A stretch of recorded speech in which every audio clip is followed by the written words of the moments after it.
Bonjour, c'est la rencontre la plus importante de l'année par le nombre et la gravité des enjeux. Le sommet qui vient de s'achever à Pékin entre Xi Jinping et Donald Trump est structurant pour la planète, même s'il est difficile d'y lire une issue évidente tant les discours diffèrent côté chinois et américain au sortir de cette visite.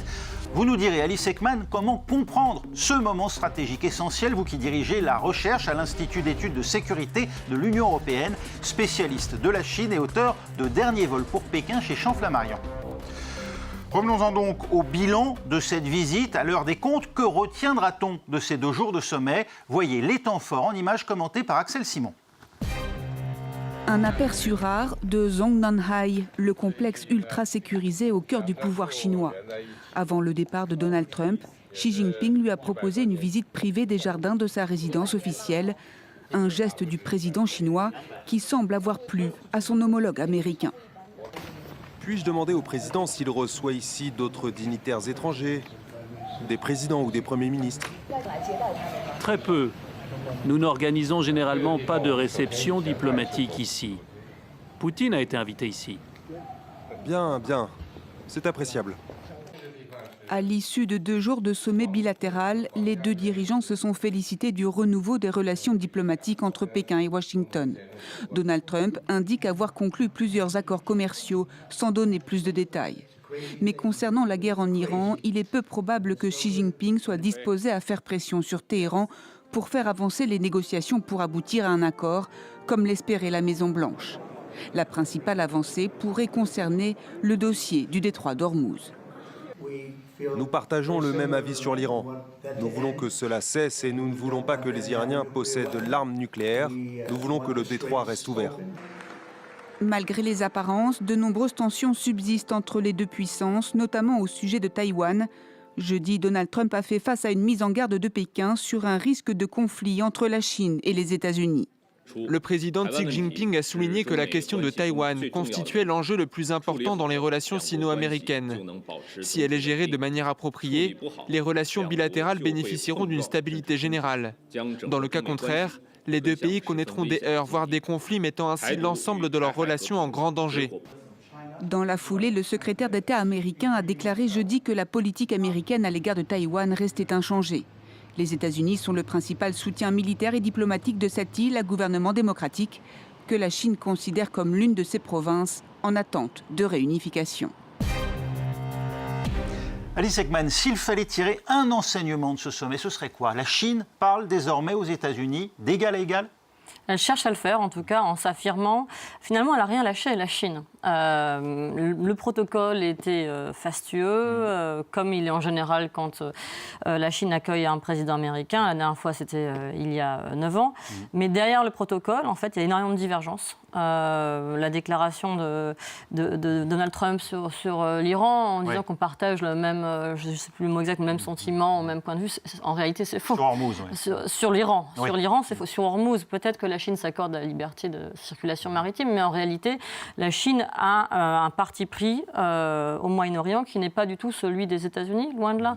Et donc, sur l'Iran, les divergences sont fondamentales, on pourra y revenir. Sur Taïwan, c'est un sujet extrêmement sensible, comme l'a dit Xi Jinping, mais comme aussi le pense certainement Donald Trump, et le sujet a été effleuré de manière finalement assez tendue.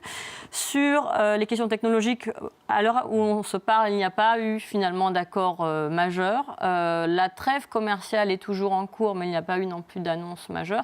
Et sur le plan des ventes strictement commerciales, il y a eu une vente de Boeing, une commande annoncée de 200 Boeing qui est en deçà du chiffre espéré. Donc, annoncé côté américain, parce qu'elle n'est pas encore confirmée. Voilà, bien sûr. Donc, ce que je veux dire, c'est que la visite était d'une durée finalement honorable. Un nombre de sujets ont été abordés, mais plus que jamais, les relations sino-américaines sont tendues. À l'image peut-être d'ailleurs de cette mise en garde de Xi Jinping à Donald Trump, de manière très ferme, en cas de soutien trop marqué à l'indépendance de Taïwan. Vous vous y attendiez à ce qu'elle soit exprimée de cette manière-là, et surtout, quelle fuite à l'extérieur? Non. Ce qui change vraiment, c'est que la Chine maintenant négocie particulièrement dur et de manière ouverte. On se rappelle qu'en amont de la rencontre brève de Busan entre les dirigeants, qui avait eu lieu en octobre dernier, la Chine, en amont de cette rencontre, avait menacé de restreindre l'exportation de ces terres rares, alors qu'elle produit 90% des terres rares mondiales. Et plus récemment, donc ça c'est un exemple aussi de pression, et plus récemment, pression inverse, les États-Unis, au début du mois de mai, ont indiqué qu'ils sanctionnaient 5 entreprises pétrolières chinoises qui continuaient à fournir en pétrole iranien.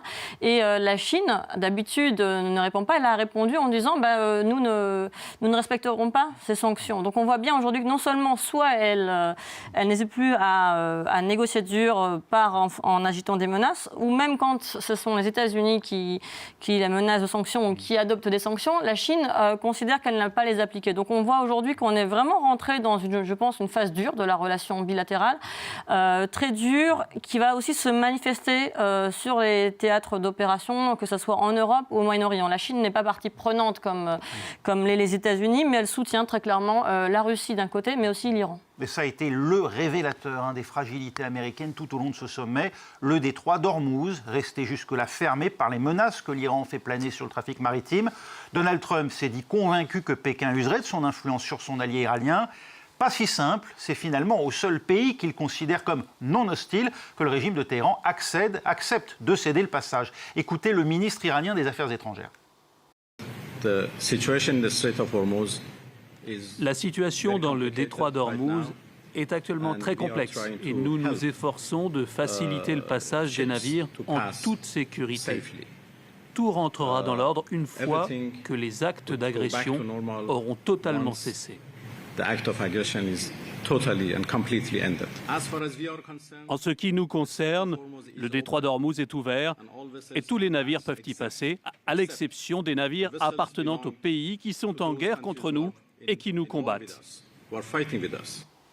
Alice Ekman, il faut dire que Donald Trump s'est rendu à Pékin à un moment compliqué pour lui, empêtré qu'il est dans cette guerre qu'il ne parvient pas à remporter face à l'Iran. Ce n'était pas le bon moment, pas le bon timing pour les Américains de convoquer, ou en tout cas de se rendre à un tel sommet qu'il avait d'ailleurs déjà reporté. Oui, comme vous savez, ça a déjà été repoussé. La guerre se prolonge, même avec le cessez-le-feu.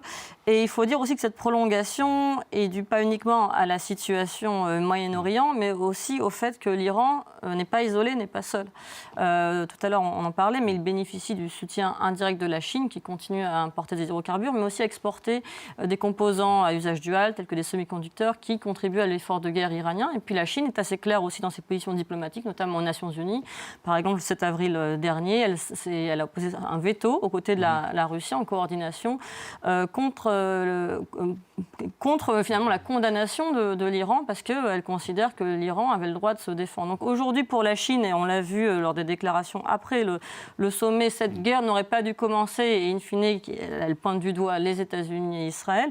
Et donc, oui, parce qu'elle conditionne la reprise du trafic dans le détroit d'Ormuz à un cessez-le-feu durable. Et comme le dit le ministre des Affaires étrangères iranien, d'ailleurs, qui avait déjà remercié la Chine pour son soutien, la Chine et la Russie, en disant qu'ils apportaient un soutien non négligeable à l'Iran. Alors on ne sait pas encore, on n'a pas tous les éléments de ce soutien, parce que beaucoup de choses n'en sont pas publiques. Donald Trump dit que la Chine se sera engagée à ne plus livrer d'armes à l'Iran. Ça vous semble plausible ?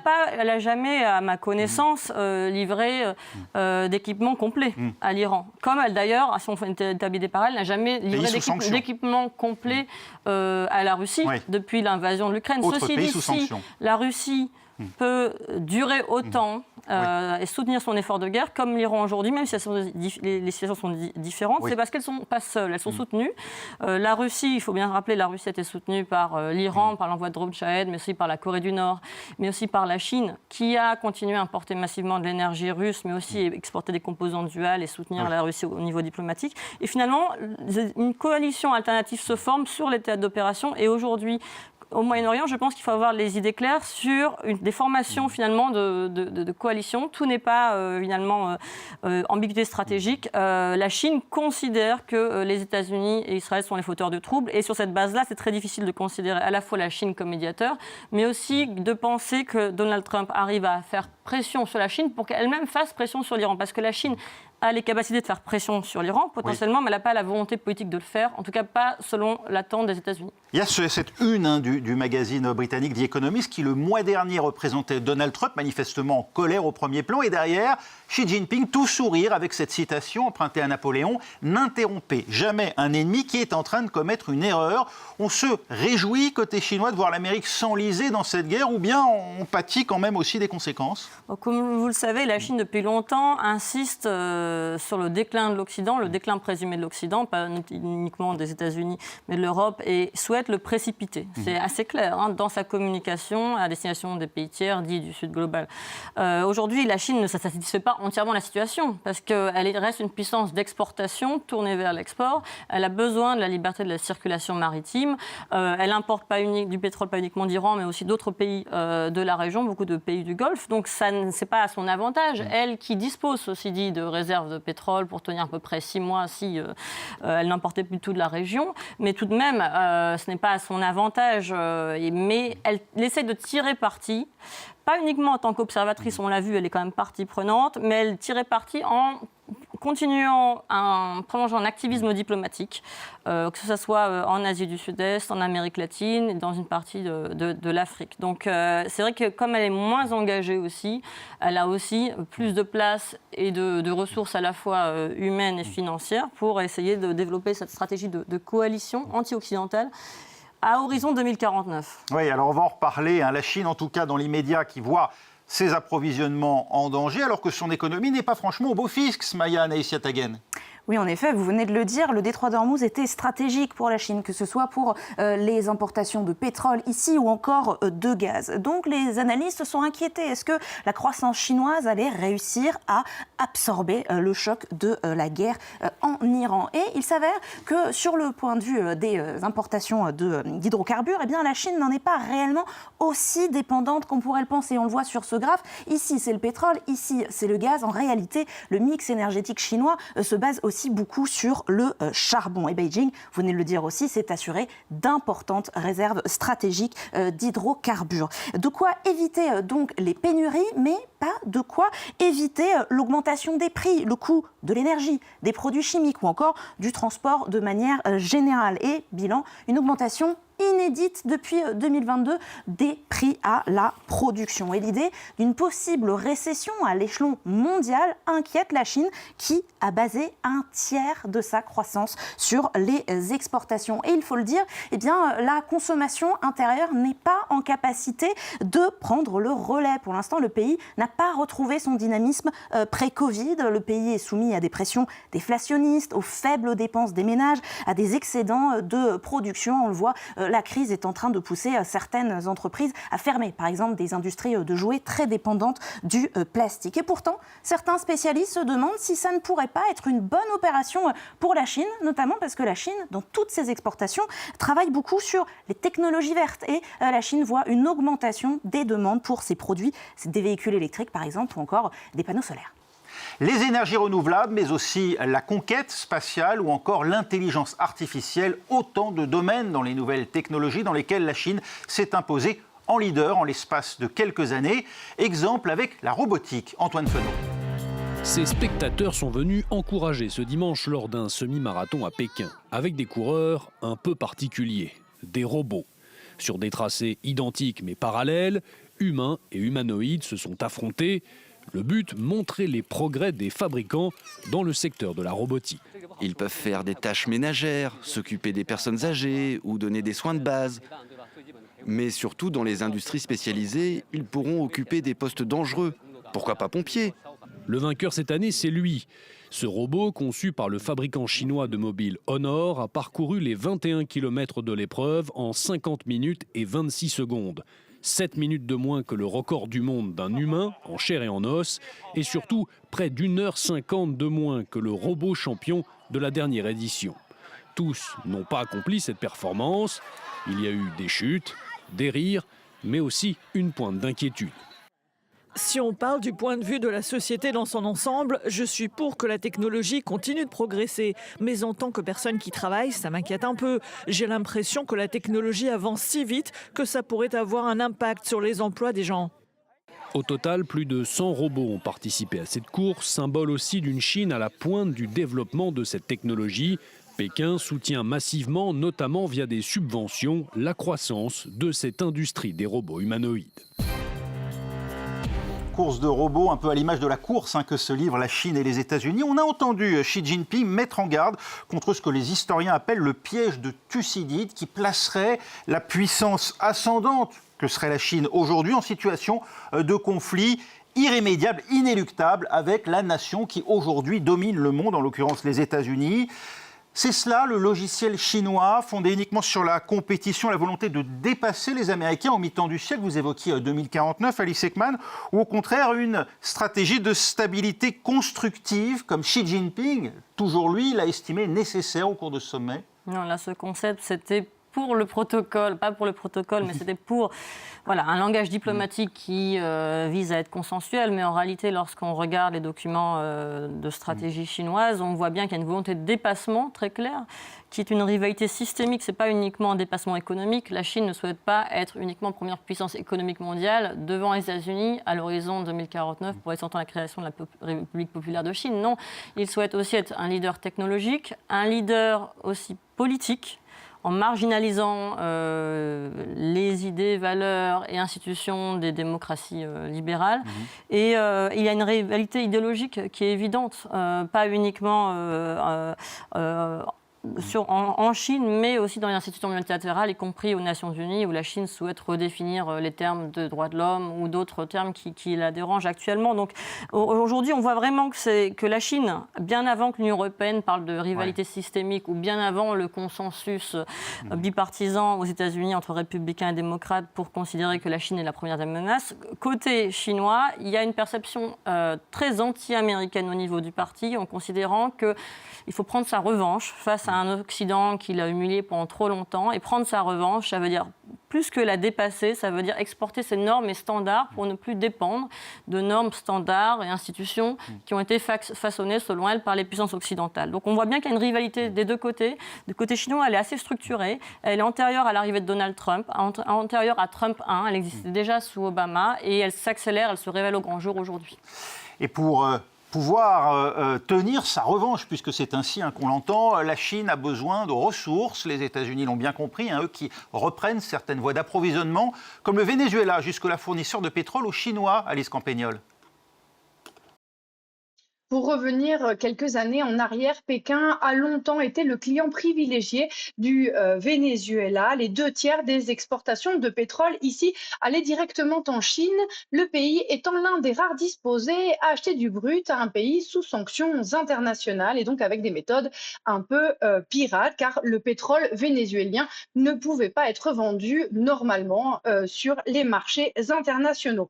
Donc, grâce entre guillemets aux sanctions, la Chine avait accès à un brut très bon marché. Mais depuis la tutelle américaine imposée le 3 janvier dernier, c'est Washington qui gère les ventes de pétrole ici et donc qui le redirige vers ses côtes. En quelques mois à peine, le Venezuela est devenu le second fournisseur de pétrole des États-Unis derrière le Canada. La Chine a donc perdu son fournisseur caribéen, même si officiellement, Donald Trump a invité le pays asiatique à acheter du brut au Venezuela, mais au prix du marché.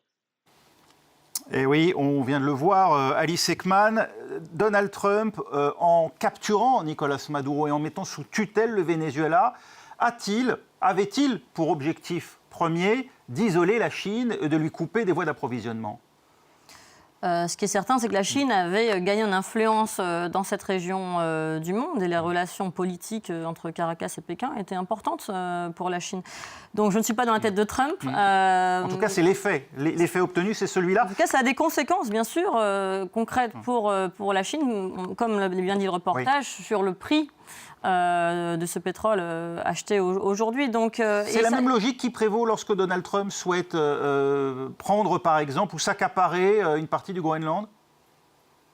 En tout cas, aujourd'hui, à l'échelle du monde, il y a une rivalité sur l'accès aux minerais critiques, aux ressources énergétiques, aux terres rares. Et bien sûr que la Chine était aussi présente dans cette partie du monde et qu'il y a une rivalité qui s'installe. Alors après, tout n'est pas que rivalité sino-américaine. Je pense que chaque pays, chaque puissance qui en a les moyens essaye de, avec plus ou moins, on va dire, d'agressivité et dans le cas de Donald Trump, une communication qui a surpris et des décisions virevoltantes. Mais essaye d'être moins dépendant des uns et des autres. Et là, c'est la question, les États-Unis parlent beaucoup de dérisquage, de découplage. C'est les Européens qui parlent de dérisquage, de découplage, c'est-à-dire être moins dépendant réellement de la Chine, du marché chinois, des matières fournies par la Chine. Et je pense qu'il faut lire, même si je ne suis pas une spécialiste des États-Unis, les actions de Trump, en partie en ayant la Chine en toile de fond, mais tout n'est pas non plus conditionné à la Chine.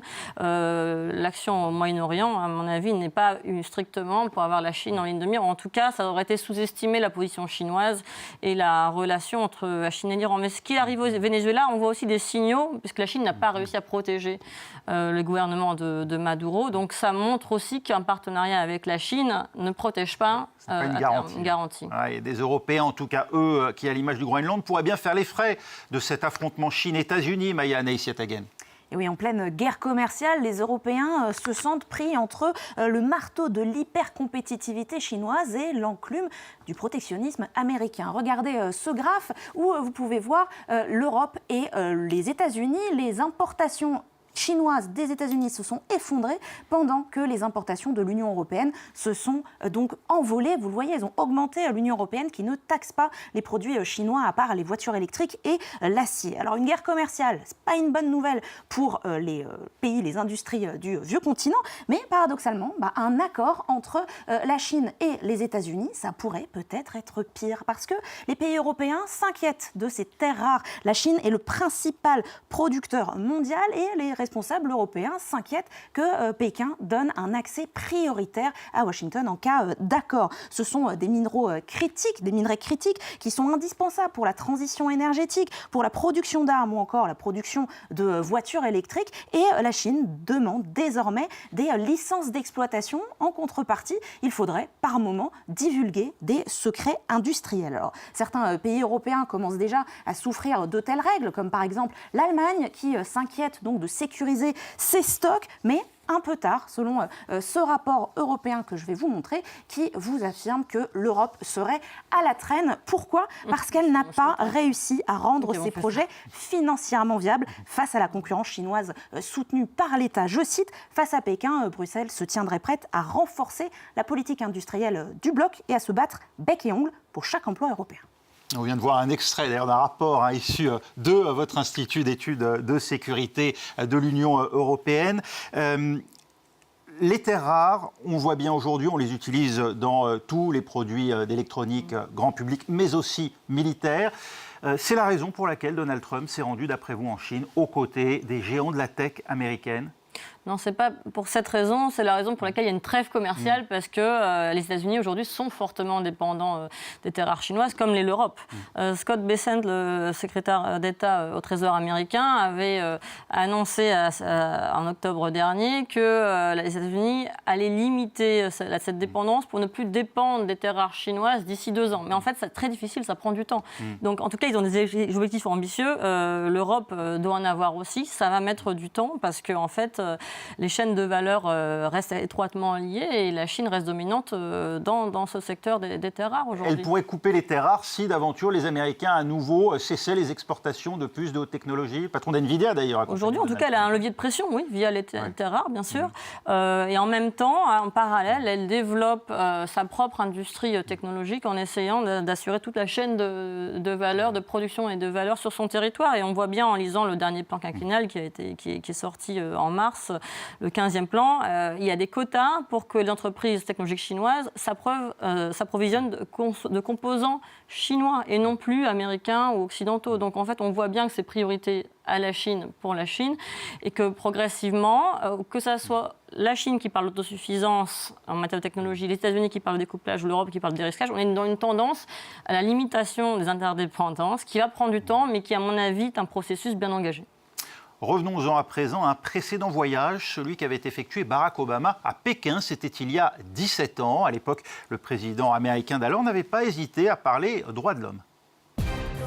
Pour sa première visite en Chine, Barack Obama est accueilli par Xi Jinping, le vice-président chinois.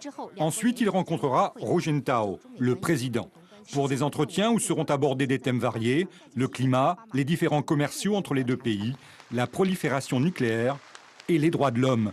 Une question évoquée par le président Obama aux premières heures de la matinée, lors d'une halte à Shanghai, devant un parterre d'étudiants triés sur le volet. La liberté d'expression, d'entreprise, le droit à l'information, le droit de participer à la vie politique sont, nous le croyons, des droits universels. Ils doivent s'appliquer à tous et même aux minorités ethniques et religieuses, que ce soit aux États-Unis, en Chine ou dans tout autre pays. Durant son discours, le président a aussi plaidé pour une liberté totale d'Internet, un média qui fait l'objet d'une censure constante en Chine. Dans un pays où opposants et minorités ethniques ont du mal à se faire entendre, la visite du président est très attendue. Selon nos informations, des personnes sont sous surveillance, ont été arrêtées à leur domicile ou ont été expulsées des villes de Pékin et de Shanghai pendant la visite du président Obama. Dans un Pékin soigneusement bouclé, la police ne déplore qu'un seul incident. De subversifs militants de Greenpeace ont osé déployer une banderole devant le consulat américain. Alice Ekman, aujourd'hui, lorsqu'un président américain se rend à Pékin, peut-il encore se permettre de soulever la question des droits de l'homme ? Apparemment, Donald Trump l'a fait, puisque le cas de Jimmy Lai, ce dirigeant de médias hongkongais qui est emprisonné depuis plusieurs années, a été évoqué. Alors, souvent, c'est évoqué à huis clos, donc on ne sait pas à l'heure actuelle en quels termes et comment, avec quelles conséquences.